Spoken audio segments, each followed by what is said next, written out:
In the shadows of America's frontier, there lived men whose names were erased from history, men who carved out impossible lives from unforgiving land, men who were told they had no right to own, to build, to dream. They say, loneliness kills faster than a bullet, that a man without family is like land without water, destined to wither and crack under the merciless sun of time. But what happens when an unexpected visitor arrives on your doorstep during the worst storm in decades? When the woman society has cast aside looks into your eyes and asks for shelter, what dangerous truths might she bring with her? And who's following closely behind? You're about to discover how a single night changed 2 lives forever and revealed a conspiracy that threatened to tear apart the very foundation of a growing Western territory. If you think you know the story of America's frontier, think again. Before we dive into this untold story from America's past, take a moment to hit that subscribe button and ring the notification bell. These are the stories history books tried to erase, and your support helps ensure they finally get told. This video will take you on an emotional journey through courage, prejudice, unexpected connection, and the power of second chances. By the end, you'll understand why I say that sometimes the greatest act of rebellion is choosing kindness when the world expects hatred. Stay until the very end. I promise the final revelation will change how you see everything that came before. Now, welcome to the Black Rancher channel. Let's begin Chapter 1. Colorado Territory, April 1883. Solomon Carter woke before dawn on his 40th birthday, same as he had for the 20 years since buying this land. No fanfare marked the occasion, just the familiar creaking of the cabin's wooden beams and the distant lowing of cattle as they stirred in the pre-dawn chill. The mirror above his wash basin revealed a face he sometimes barely recognized, deep brown skin weathered by 2 decades of Colorado summers, eyes that held both strength and a weariness that seemed to deepen with each passing season.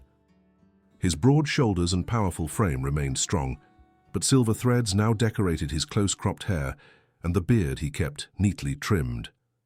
"Well, old man," Solomon muttered to his reflection, "another year." The Rising Sun Ranch stretched across 300 acres of prime grazing land, nestled in a valley between towering mountains.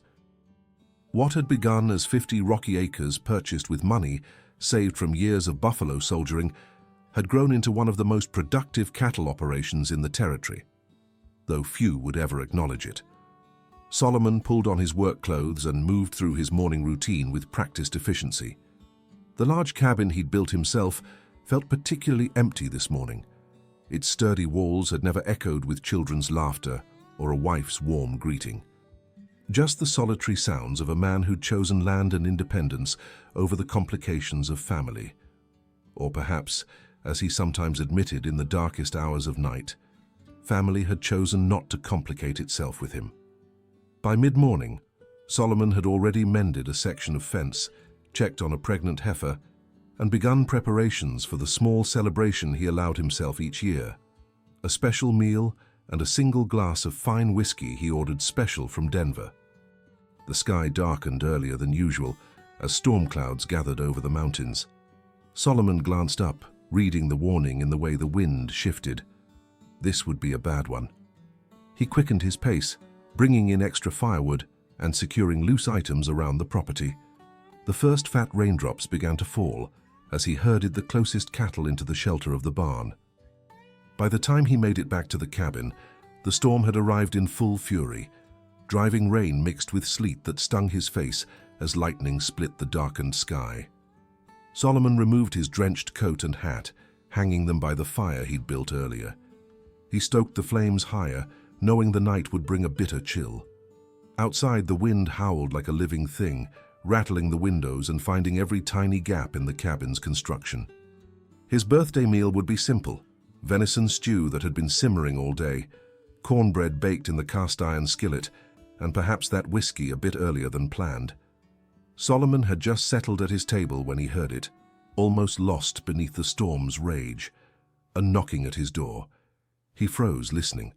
No one in their right mind would be out in weather like this. The nearest neighbor was miles away, and Solomon rarely received visitors even in fair conditions. The knocking came again, more insistent. His hand moved instinctively to the rifle he kept mounted on the wall before approaching the door cautiously. Years on the frontier had taught him that unexpected visitors often meant trouble. "Who's there?" he called, voice raised to be heard above the storm. "Please," came the reply, a woman's voice, thin and wavering. "Please, I'm lost. My wagon, the bridge. I need shelter." Solomon hesitated only a moment before drawing back the heavy wooden bar. The wind nearly tore the door from his grasp as he opened it, revealing a figure huddled on his porch, drenched and shivering. She was an older white woman, perhaps in her 60s, her grey hair plastered to her head by the rain, clothes soaked through.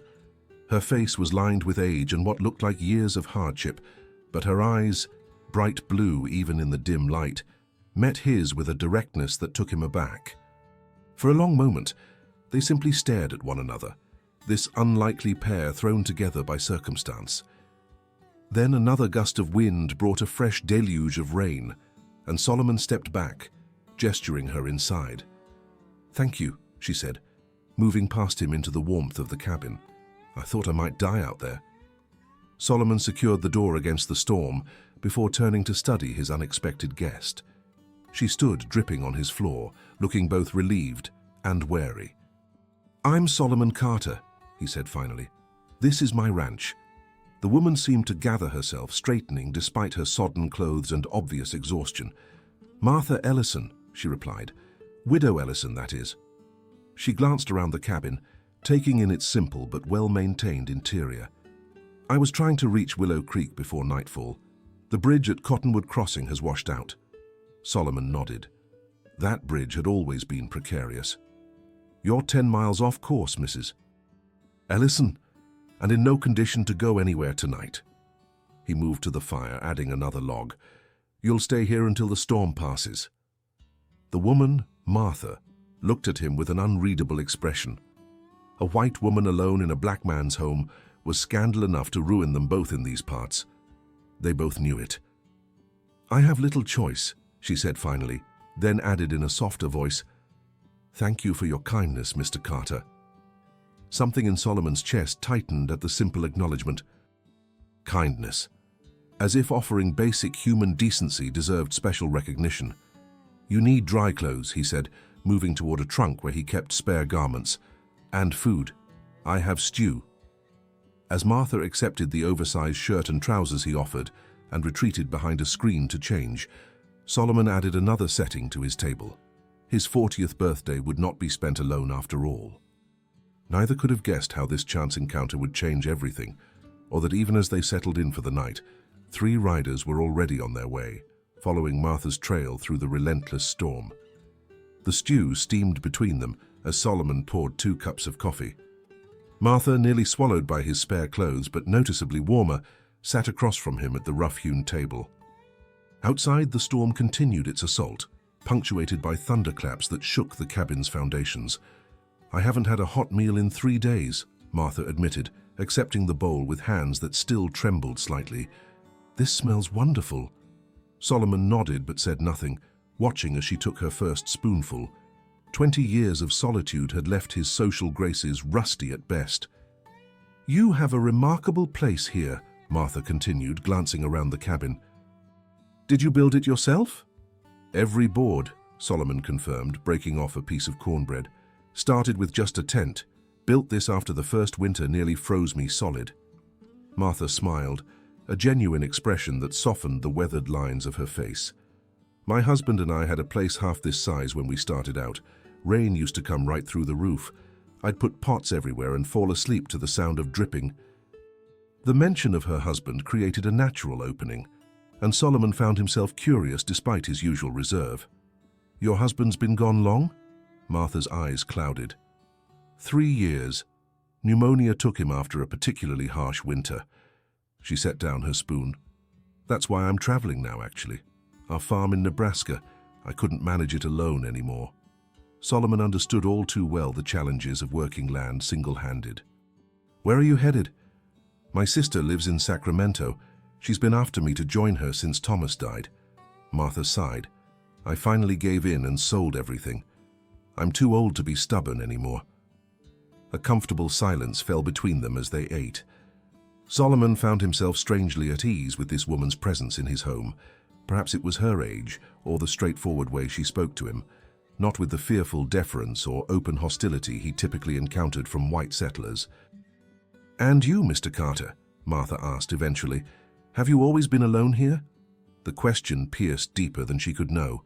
Solomon considered deflecting, but instead found himself answering truthfully. "Yes, always alone." He paused, then added, "Today's my birthday as it happens, 40 years. Martha's eyes widened. "And here I am intruding on your celebration." "Nothing to intrude on," Solomon replied with a slight shrug. "Just another day." "Nonsense," Martha declared with unexpected firmness. 40 years is significant. We should mark it properly." Before Solomon could protest, she was reaching for her travel bag, which he'd placed near the fire to dry. From it, she produced a small, slightly squashed package wrapped in waxed paper. "My sister sent this with me for the journey. Peppermint candy." She unwrapped it, revealing several white and red striped pieces. Not much of a birthday gift, but better than nothing. Solomon stared at the simple offering, oddly touched. He couldn't remember the last time anyone had given him anything, let alone to celebrate his birth. "Thank you," he said, the words feeling inadequate. Martha pushed the candy toward him with a conspiratorial smile. "I might also have a flask of blackberry cordial in my bag. For medicinal purposes, of course." For the first time in years, Solomon laughed, a rusty sound even to his own ears. "I have whiskey," he admitted. "From Denver." "Been saving it for tonight." "Well then," Martha said, her eyes twinkling, "it seems we have the makings of a proper celebration after all." As Solomon retrieved the whiskey bottle, crystalline amber in the firelight, Martha's gaze wandered to the bookshelf beside his bed. "You read," she observed, surprise evident in her voice. Solomon followed her gaze to the carefully arranged collection, books acquired over years from mail-order catalogs and rare trips to Denver. Classics, agricultural texts, histories, and a few volumes of poetry. "Every night," he confirmed. "Not much else to do when the work is done." "My Thomas couldn't read a word," Martha said, shaking her head. "Refused to learn, said it wasn't necessary for farming." Solomon poured a measure of whiskey into 2 cups. "My father was educated, rare for a slave. Taught at a secret school in Virginia before they caught him." He handed Martha a cup. Reading was sacred to him. Said a man might lose everything else, but no one could take what's in his mind. Martha accepted the drink, studying Solomon with new interest. "You don't speak like most ranchers I've met." "Don't suppose I do," Solomon agreed, raising his cup slightly. "To 40 years. And to unexpected company," Martha added, touching her cup to his. The whiskey burned pleasantly, warming Solomon from within as the conversation flowed more easily. They swapped stories, Martha of her 30 years of marriage and the 3 children she'd lost to various frontier hardships, Solomon of his time with the Buffalo Soldiers and his early struggles establishing the ranch. "People weren't happy when I bought this land," Solomon admitted, pouring them each a second, smaller measure of whiskey. "The bank only sold it because they thought it was worthless, too rocky, too remote. No one wanted it." "But you saw something they didn't," Martha observed. Solomon nodded. Underground spring. Consistent water meant everything could change. He gestured vaguely toward the window, beyond which his property sprawled. Took years of clearing rocks, digging irrigation, but the land was good underneath, just needed someone willing to work for it. Martha was quiet for a moment. That's what they never understand, isn't it? That with enough care, things can transform. Their eyes met across the table, and Solomon felt an unexpected connection. Not romantic or even particularly personal, but the simple recognition between 2 people who had faced hardship and persevered. The moment was shattered by a sound that made them both stiffen. Horses approaching, their hooves barely audible beneath the storm's continued rage. Solomon moved quickly to the window, peering through the rain-streaked glass into the darkness. 3 lanterns bobbed in the distance, moving steadily toward the cabin. "Are you expecting anyone?" Martha asked, her voice suddenly tense. "No." Solomon reached for his rifle, checking that it was loaded. "No one comes here, especially not in weather like this." Martha's face had gone pale. "They've found me," she whispered. Solomon turned to her sharply. "Who's found you?" But before Martha could answer, a voice called out from outside, carrying even over the storm. "We know you're in there, old woman. Might as well come out and face what's coming to you." Solomon's eyes narrowed as he looked at Martha. "What kind of trouble are you in?" Martha's hands twisted in her lap. "I didn't tell you the whole truth, Mr. Carter. The farm wasn't failing. I was driven out." Her voice hardened. "By my stepson and his friends.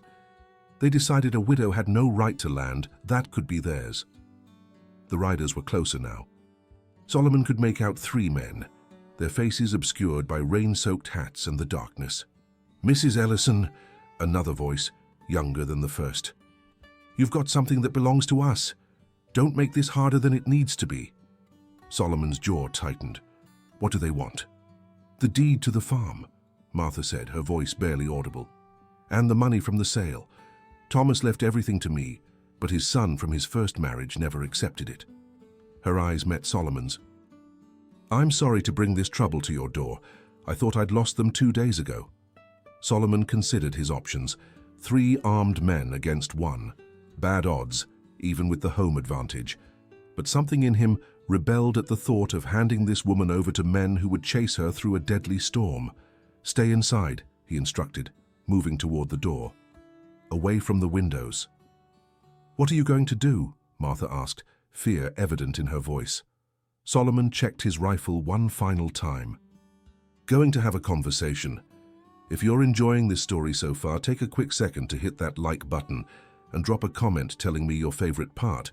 Remember, you're watching the Black Rancher channel, where we bring America's untold frontier stories to light. Now let's continue with Chapter 3 and see what happens when Solomon confronts these mysterious riders. Solomon stepped onto his porch, rifle held ready but not aimed, rain immediately soaking through his shirt. The 3 riders had stopped about 20 yards from the cabin, their horses restless in the storm. Lightning flashed, briefly illuminating the scene. 3 white men, 2 younger and 1 older, all armed. "This is private property," Solomon called, his deep voice carrying despite the weather. "State your business." The lead rider, the older man, with a thick beard and a weathered face, leaned forward in his saddle. His expression shifted from determination to surprise as lightning revealed Solomon clearly. "Well, I'll be damned," the man said, loud enough to be heard. "Didn't expect to find a Negro out here." He glanced at his companions before continuing. "We're looking for a woman, Martha Ellison. Trail led us straight to this cabin." "No women here," Solomon replied evenly, though the lie felt awkward on his tongue. "Just me." The rider to the left, younger with a patchy attempt at a beard, spat into the mud. "He's lying, her wagon's right there." He pointed to where Martha's vehicle was partially visible beside the barn. The older man's eyes narrowed. "Look, boy, we don't want trouble with you. This is family business. The woman stole what rightfully belongs to my son here." He gestured to the third rider, a man in his 30s with a hard, narrow face. "Thomas Ellison Jr., his father's property, his inheritance." Solomon remained impassive, though inwardly he was calculating odds and distances. 3 guns against 1, and nowhere to take cover between the porch and where they sat on horseback. "I don't know anything about your family troubles," Solomon said carefully, "but no one's going anywhere in this storm. People die in weather like this."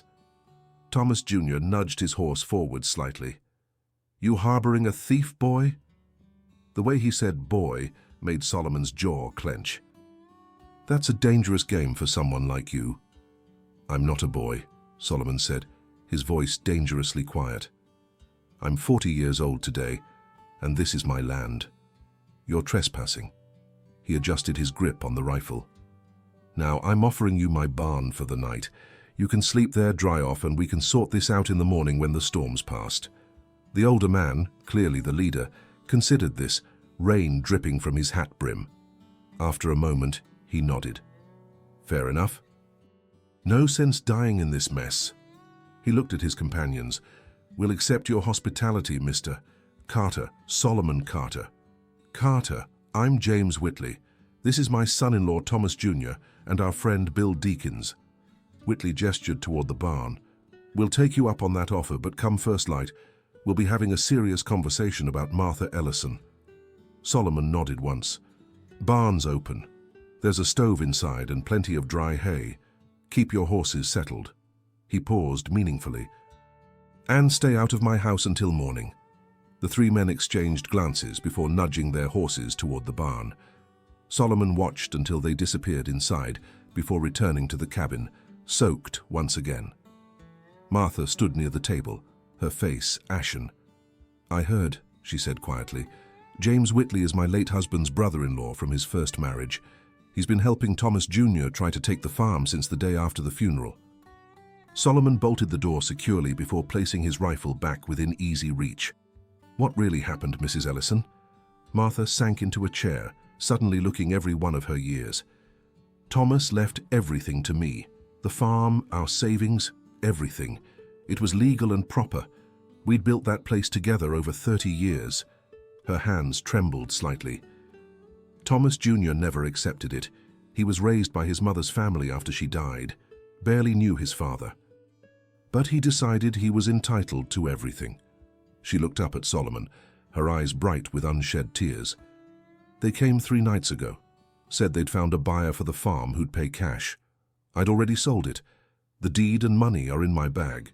When I refused to hand it over, they said they'd be back with the sheriff, who's James's cousin. She took a shaky breath. I packed what I could and left that night. Solomon moved to the fire, adding another log. And they've been following you since. Yes, I thought I'd lost them after the second day, took some back roads. She shook her head. I should have known they wouldn't give up, not with what's at stake. How much? Solomon asked bluntly. $2,000, Martha replied. My entire future, everything I have in the world. Solomon whistled softly. A significant sum, enough to start a new life, or enough to motivate desperate men to do terrible things. What will you do? Martha asked, watching him closely. Solomon considered their situation carefully. 3 armed men in his barn, a storm raging outside, and dawn still hours away. The smart move would be to convince Martha to compromise, perhaps split the money and avoid bloodshed. But something in him rebelled at the thought. This woman had worked 30 years for what was rightfully hers, only to be driven from her home by men who thought they could simply take what they wanted. It was a story Solomon knew too well. Different circumstances, but the same fundamental injustice. We have until morning, he said finally. Get some rest. Take the bed. I'll sleep by the fire. Martha looked as though she might argue, but simply nodded instead. Thank you, Mr. Carter. I'm truly sorry to bring this trouble to your home, especially today. Solomon offered a grim smile. Not your fault, Mrs. Ellison. Some men just can't stand to see others hold on to what's theirs. He moved to check the window, making sure the barn door remained closed. And it's Solomon. Under the circumstances, I think we can dispense with formalities. Solomon, Martha repeated with a small smile. Then you must call me Martha. As Martha settled into his bed and Solomon made a pallet near the fire, neither spoke of what morning might bring. But Solomon's mind was working, formulating a plan that would require perfect timing and no small amount of luck. His 40th birthday, it seemed, would be memorable after all. Solomon woke while it was still dark, the storm having finally subsided to a gentle rain. Years of rising before dawn had trained his body to alert him when needed. He moved silently, checking that Martha still slept before approaching the window that faced the barn. No movement, no light. The 3 men were either sleeping or waiting. Either way, Solomon had work to do. He dressed quickly, pulling on his heaviest coat against the pre-dawn chill. From a loose floorboard beneath his bed, he retrieved a small metal box containing emergency funds and a second pistol. A Colt Peacemaker he rarely carried, but maintained meticulously. After loading it, he tucked it into his waistband at the small of his back, hidden by his coat. The rifle he left propped beside the door for now. Solomon? Martha's whispered voice startled him slightly. She sat up in bed, her grey hair loose around her shoulders. What are you doing? Preparing, he replied simply, moving to stoke the fire. Sun will be up soon. Martha pushed aside the blankets, still wearing his oversized clothes. They won't leave without the money, you know that. Solomon nodded once. I know. That's why we need to be ready. He gestured toward her bag. The deed and money, where exactly are they? Martha studied him for a moment before crossing to her bag. From a hidden pocket in the lining, she withdrew a leather pouch and an official-looking document. Everything's here, the deed with the sale transfer and the banknotes. Solomon didn't touch them. Keep them hidden, but be ready to show them if needed. He moved to the stove, striking a match to light it. We'll have breakfast first, no reason to face this on empty stomachs. Martha looked at him incredulously. How can you think of food at a time like this? A ghost of a smile crossed Solomon's face. 40 years has taught me one thing for certain, everything's worse when you're hungry.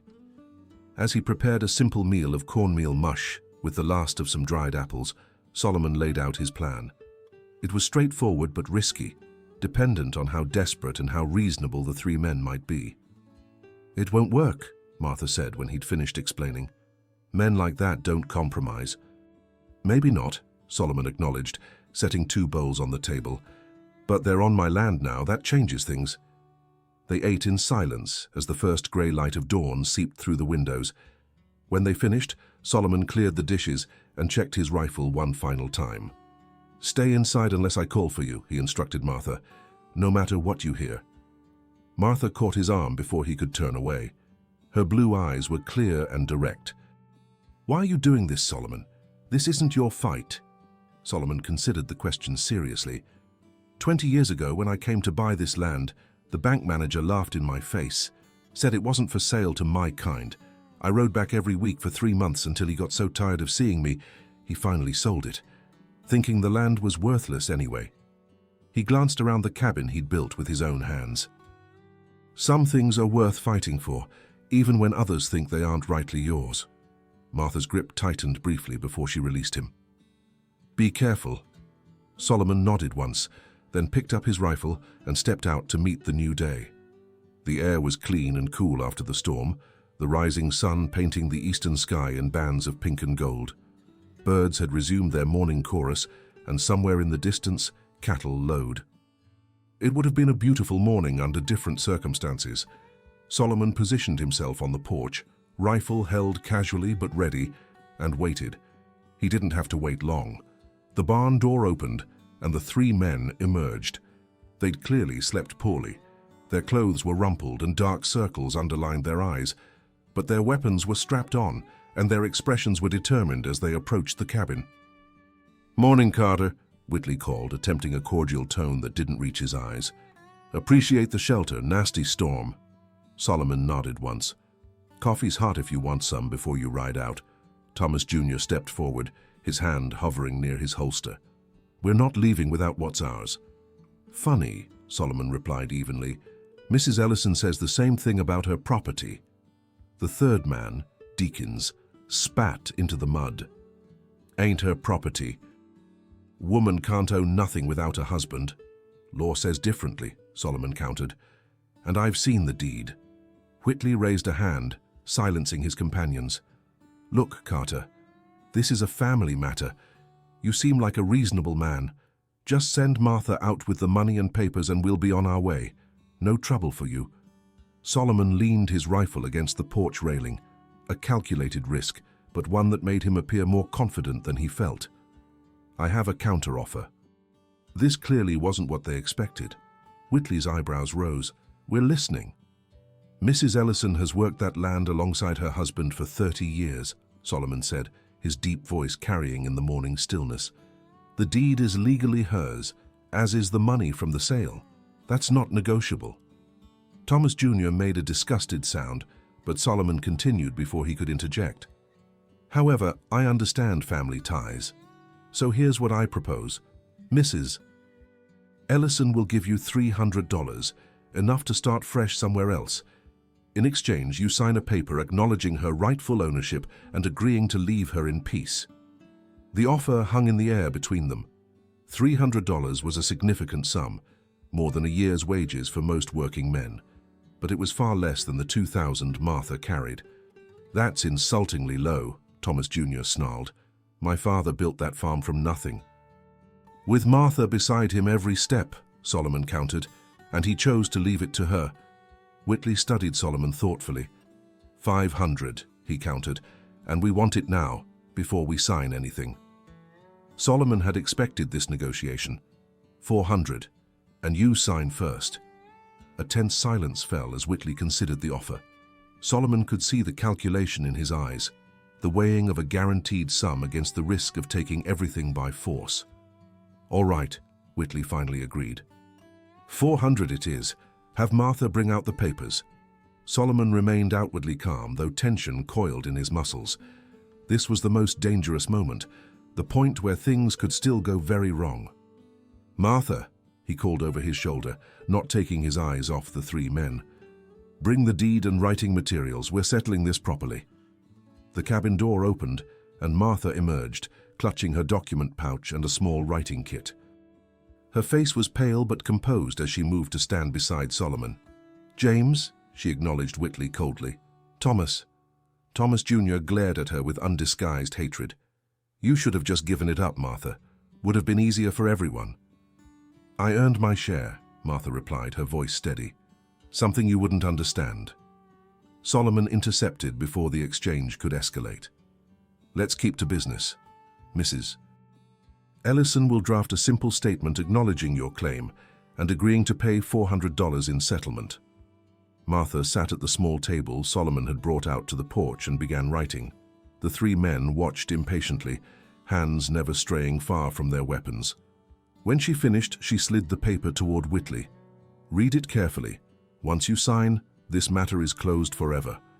Whitley took the paper, eyes scanning the neat handwriting. After a moment, he nodded. Seems in order, but we sign after we see the money. Both at the same time, Solomon insisted. Reluctantly, Martha opened her pouch and counted out $400 in notes. She placed them on the table, but kept her hand covering them. Sign first, she said, offering a pen. Whitley hesitated only briefly before taking the pen and scrawling his signature. Thomas Jr. followed suit, though his face was twisted with resentment. Deacon signed last, making an X that Whitley labeled with his name. Only then did Martha remove her hand from the money. Whitley quickly counted it before tucking it into his coat. Pleasure doing business, he said with a cold smile. We'll be on our way now. But Thomas Jr. wasn't moving. His eyes remained fixed on Martha's pouch, which she had closed but still held. What about the rest? He demanded. Where's the rest of the money? Martha stiffened. That wasn't part of our agreement. You've been paid fairly. Thomas Jr.'s hand moved to his gun. I want all of it. It should have been mine from the start. Solomon straightened, suddenly very aware of the weight of his hidden pistol. You've signed an agreement, Mr. Ellison. It's done. To hell with the agreement, Thomas Jr. snarled, drawing his revolver with startling speed and aiming it directly at Martha. Give me the pouch, you old witch, or I'll... His words were cut short by the distinctive click of Solomon's peacemaker being cocked. While attention had been on Martha and the money, Solomon had drawn his hidden weapon. Put it down, Solomon commanded, his voice like steel. You're on my property, threatening my guest. That will not stand. For a tense moment, no one moved. Thomas Jr.'s gun remained pointed at Martha, while Solomon's aimed steadily at Thomas Jr.'s chest. Whitley and Deacon stood frozen, caught off guard by the sudden escalation. Son, Whitley said carefully to Thomas Jr., we've got $400. That's a good start. Let's not do something we can't take back. Listen to your uncle, Solomon advised, not lowering his weapon. $400 and your life is a fair trade. Thomas Jr.'s hand trembled slightly, his face contorted with rage and indecision. For a heart-stopping moment, Solomon thought he would pull the trigger regardless of consequences. Then, abruptly, his shoulders slumped. He lowered his gun, though the hatred in his eyes remained. This isn't over, he warned Martha. Yes, Solomon contradicted firmly. It is. The agreement you signed includes a clause that any further harassment will result in legal action. Mrs. Ellison has witnesses to your threats today, including me. A black man's testimony might not count for much in Nebraska, but here in Colorado I've got standing with the territorial judge. This was something of a bluff, Solomon's relationship with the local law was cordial at best, but the three men didn't need to know that. "Now," Solomon continued, "you'll mount up and ride out. The bridge should be passable by now. Don't come back to my property." Whitley assessed the situation with a gambler's calculation, then nodded once. "Come on, Thomas." "Bill." "We've got what we came for." Thomas Jr. holstered his weapon with obvious reluctance. "You'll regret this, Carter," he muttered. "Both of you will." Solomon kept his pistol trained on them as they backed away, mounted their horses, and finally rode down the muddy track that led away from the ranch. Only when they had disappeared from sight did he lower the weapon, releasing a breath he hadn't realized he was holding.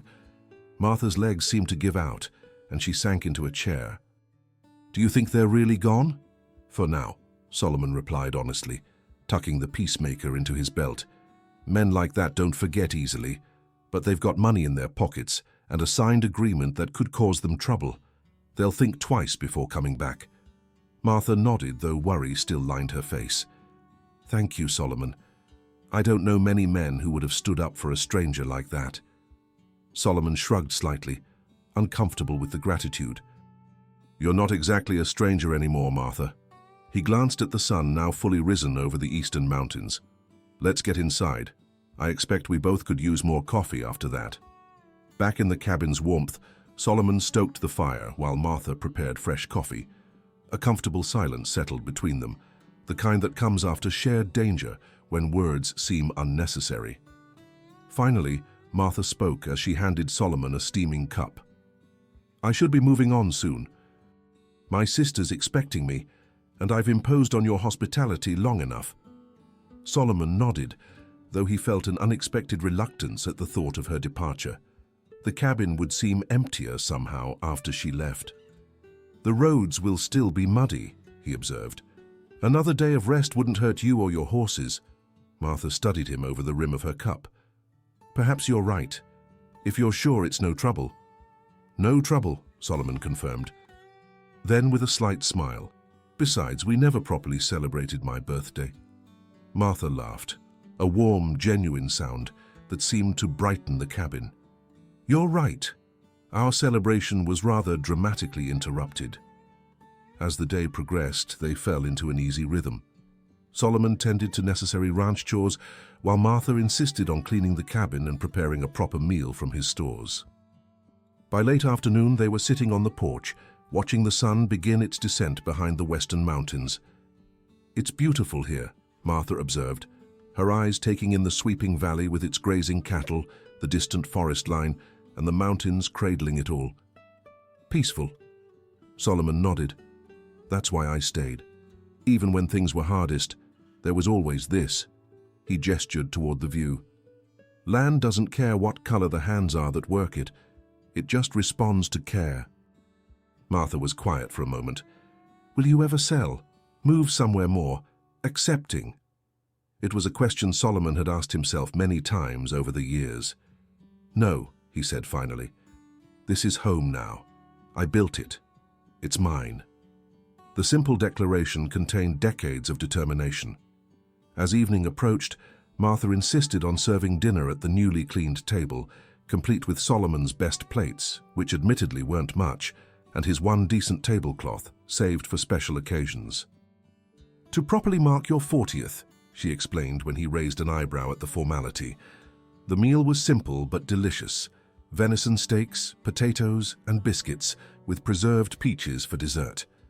They shared the last of Solomon's whiskey, toasting to survival, to new friendships, and to futures yet to be written.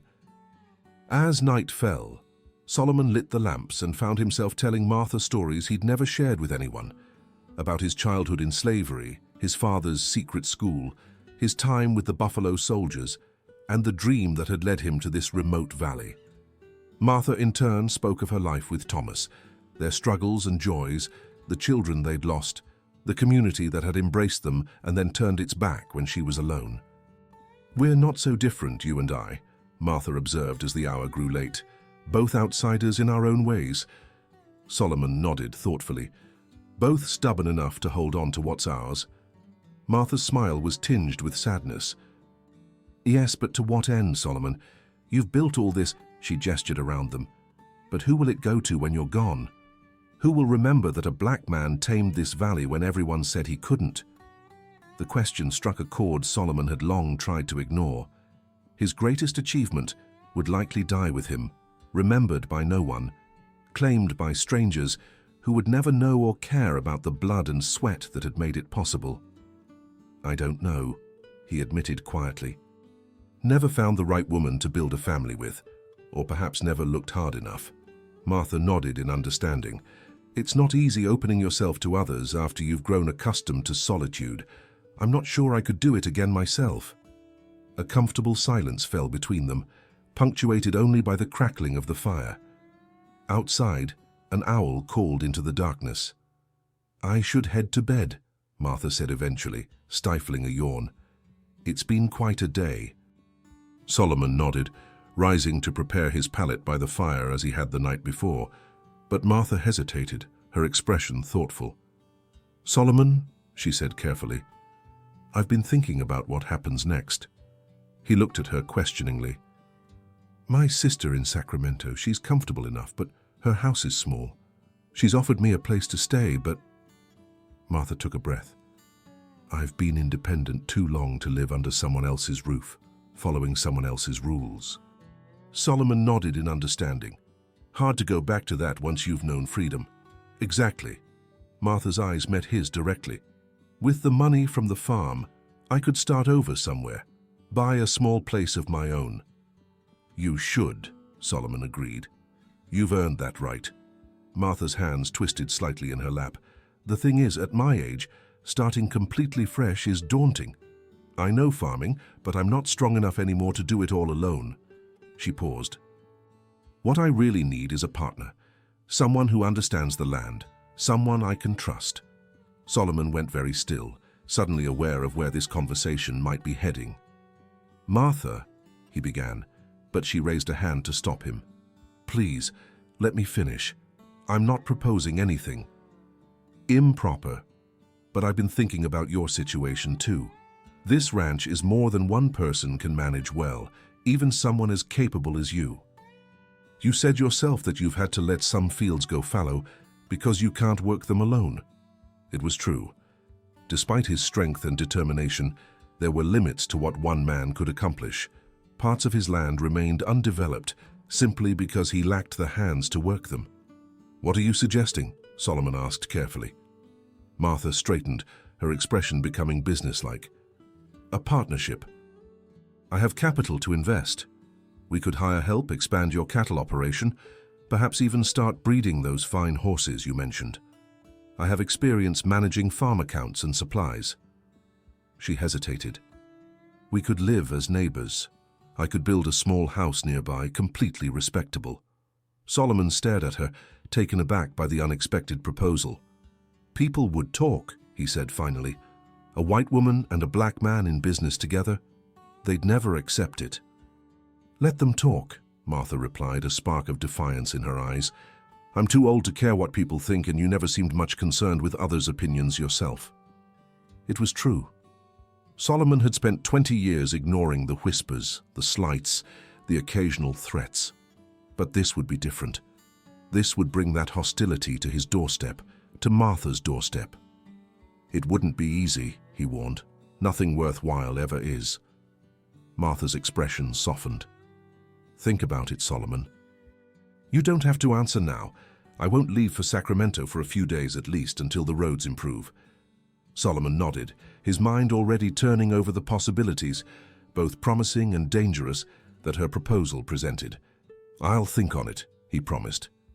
That night, as Martha slept in his bed and Solomon lay by the fire, sleep eluded him. He thought of his 40 years of life, the struggles, the victories, the profound solitude that had been both his burden and his choice. He thought of his land, flourishing under his care but still falling short of its potential. And he thought of Martha, her strength, her practicality, her willingness to defy convention, a partnership, not a marriage, not a romance, but a joining of resources and abilities. It was both less and more than anything he might have imagined for his future. As dawn approached, Solomon made his decision. 1 year later, April 1884. Solomon guided his horse along the fence line, checking for winter damage that would need repair. Spring had arrived in the valley, painting the meadows with wildflowers and coating the distant mountains with a haze of green as aspens and cottonwoods budded. He paused at the ridge overlooking the property, taking in the changes a year had brought. Below, the original cabin stood much as it always had, though improved with a new coat of whitewash and expanded storage rooms at the back.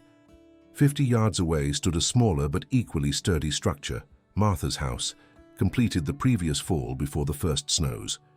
Between them stretched new corrals, a larger barn and freshly ploughed fields where two hired hands, brothers from a nearby town desperate enough for work to overlook who was paying their wages, guided a team of horses.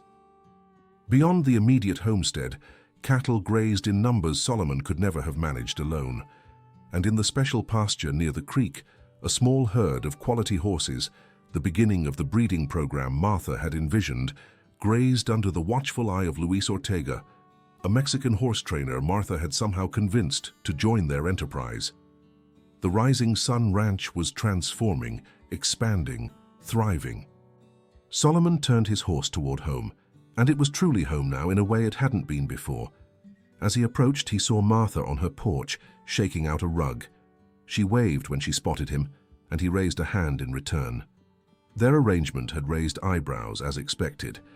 The nearest town had initially refused to do business with them until Martha had pointedly taken their considerable trade to a competing settlement 15 miles farther away.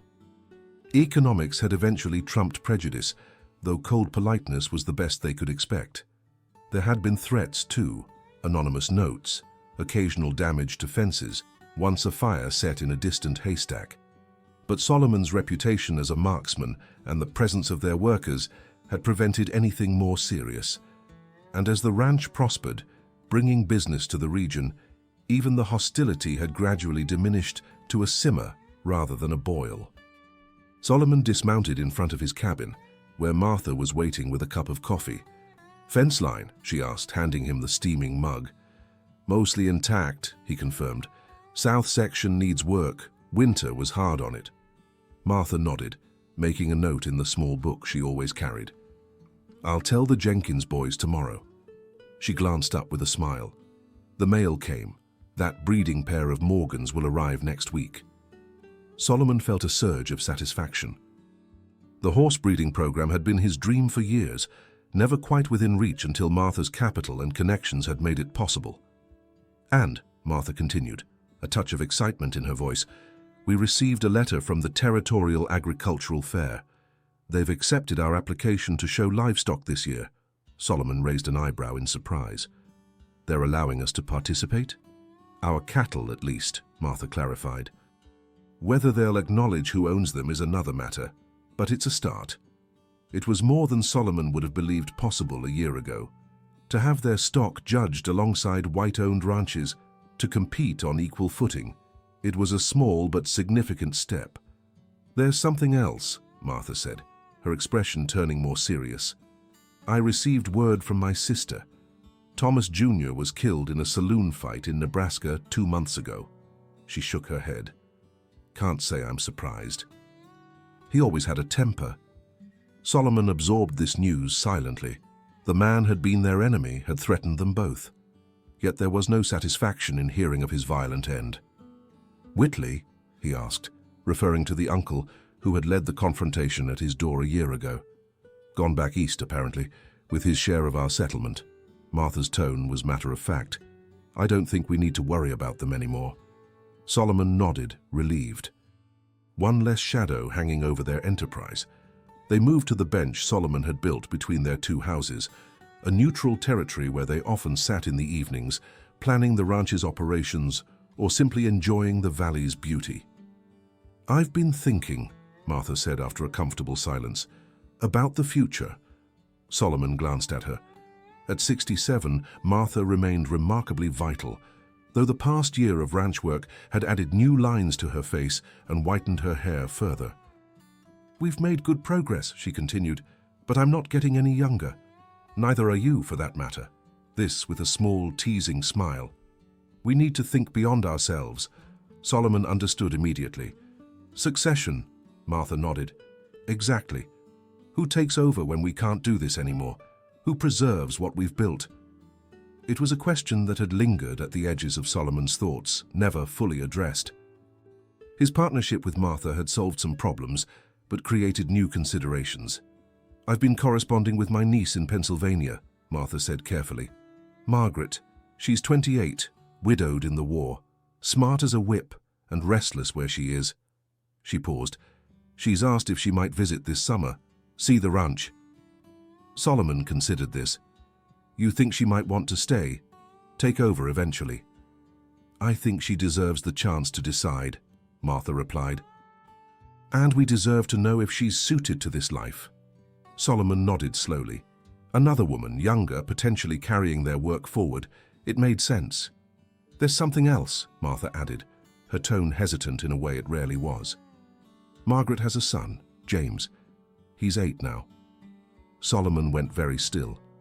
A child on the ranch. A child who might grow up learning everything Solomon knew about the land, the animals, the particular challenges and joys of this place. I know it complicates things, Martha continued when he didn't speak. A white woman and her son living here, learning from you. People will talk even more than they already do. Solomon's lips quirked in a slight smile. Let them talk. Martha's expression brightened. So you're agreeable? To their visit at least? Yes, Solomon said, surprising himself with how right the decision felt. Let them come. The sun was beginning its descent behind the mountains, painting the valley in gold and amber. Solomon looked out over the land he had fought for, suffered for, built upon year after solitary year. For the first time, he allowed himself to imagine it continuing beyond his lifetime, evolving, growing, but carrying something of his spirit forward. 41 years, Martha mused beside him. How does it feel? Solomon considered the question seriously. The past year had brought more changes than the previous 20 combined. Partnership, expansion, new faces at his table, new voices breaking the silence he had grown so accustomed to. It feels, he said finally, like a beginning. Martha's weathered hand found his, squeezing briefly before releasing it, a gesture between friends, partners, two people who had found in each other something neither had expected to discover so late in life. As twilight deepened into dusk, they remained on the bench, watching the first stars appear above the mountains that cradled the valley they both now called home. Not the ending either of them had imagined for themselves, but a new beginning neither had dared to hope for. And in the end, perhaps that was the greatest birthday gift of all. If this story touched your heart, please take a moment to subscribe to the Black Rancher channel. Your support helps us continue bringing these untold histories to light, stories of courage, determination, and unexpected connections that shaped our nation. Hit that like button, share with someone who appreciates powerful storytelling, and leave a comment telling me which part resonated most with you. Remember, history isn't just found in textbooks. Sometimes it's hidden in the quiet valleys, in partnerships that defied convention, and in the legacy of those who refuse to be defined by others' limitations. Thank you for joining me today. Until next time, this is The Black Rancher, honoring the forgotten heroes of America's frontier.